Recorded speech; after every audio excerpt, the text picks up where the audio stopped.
ওম নমস্তে সকল মিত্রগণ।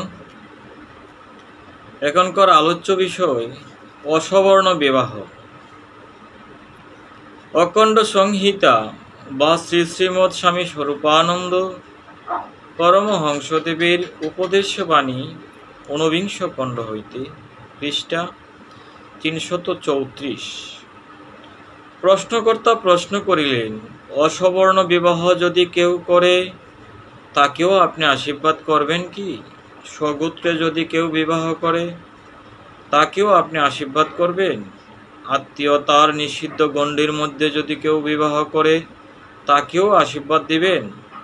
গম্যের সম্পর্ক বিচার না করে যারা বিবাহ করবে তারাও আপনার সমর্থন পাবে কি? শ্রী শ্রী ভবানী বলিলেন, প্রশ্ন হলো অনেকগুলি, একটা একটা করে আমি জবাব দিচ্ছি।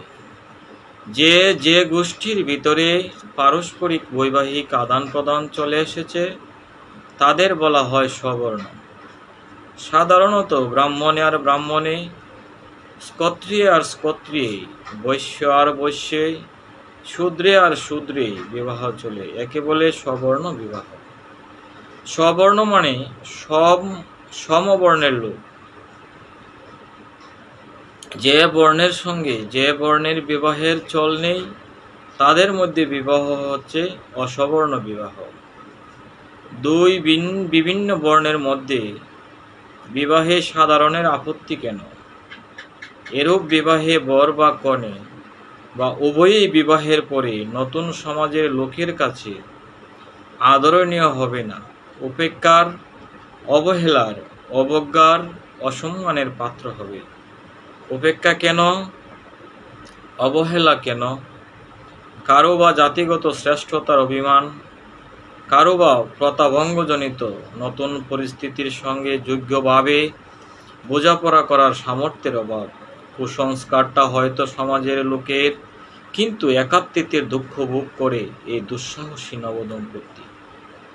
এজন্যই মানব দরদী মানুষ মাত্রই উপদেশ দিবেন যে বিবাহের পরের জীবনটা সমাজের লোকের সঙ্গে যুদ্ধ করে কাটিয়ে দিতে গেলে হয়তো অন্যদিকে নিজের কর্তব্য সম্পাদন করতে পারবে না। সুতরাং সবর্ণে বর বা কন্যে মিললে অসবর্ণ বিবাহ করার জন্য জেদ করার কোনো মানেই হয় না।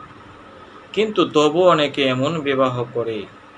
কেউ যদি এমন বিবাহ করেই থাকে তবে তাদের পিছনে শত্রুভাবে লেগে পড়ার ভিতরে কোনো সার্থকতা আছে কি?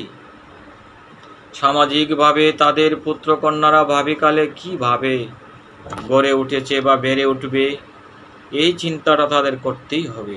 তাতে যদি তারা কর্তব্য ত্রুটি না করে তবে এই বিষয়ে আর কারো কোনো কথা বলার প্রয়োজন আমি মনে করি না। বিবাহ মানে শুধু স্বামী ও স্ত্রীর মিলনই নয়, বিবাহ মানে পুত্রকন্যাদের আবির্ভাব সম্ভাবনা। বিবাহ মানে পুত্রকন্যাদের ভাবি জীবনের সুগমতা বিধানের দায়িত্ব। বিবাহ মানে পূর্বপুরুষানুক্রমিকভাবে কুল সংক্রামিত সদ্গুণ সমূহের ক্রমিক অনুশীলন ও চর্চা তথা অসদ্গুণ সমূহের বিলোপ সাধনের জন্য প্রাণপণে তপস্যা করা। এই সব শর্ত যারা পূরণ করতে পারে তারা যাকে তাকে বিয়ে করুক, তারা যাকে ইচ্ছা তাকেই বিয়ে করুক না, আপত্তি কি? অখণ্ড সংহিতা পাঠ আজকের মতো এখানেই বিশ্রাম। ওম শান্তি, ওম শান্তি, ওম শান্তি। সকলে ভালো থাকবেন। ওম শুভমস্তু। ঈশ্বর সকলেরই মঙ্গল করুক। আবারও কথা হবে, আবারও সাক্ষাৎ হবে আগামীকাল ঠিক এই সময়ে। আর সংযম প্রচারে স্বরূপানন্দ কলমা পেজটিতে লাইক, কমেন্ট, শেয়ার করে উৎসাহ উদ্দীপনা দানে আপনাদের সহযোগিতা একান্ত কামনীয়। তাই লাইক, কমেন্ট, শেয়ার দিতে ভুলবেন না। ভালো থাকবেন। ধন্যবাদ সকলকে।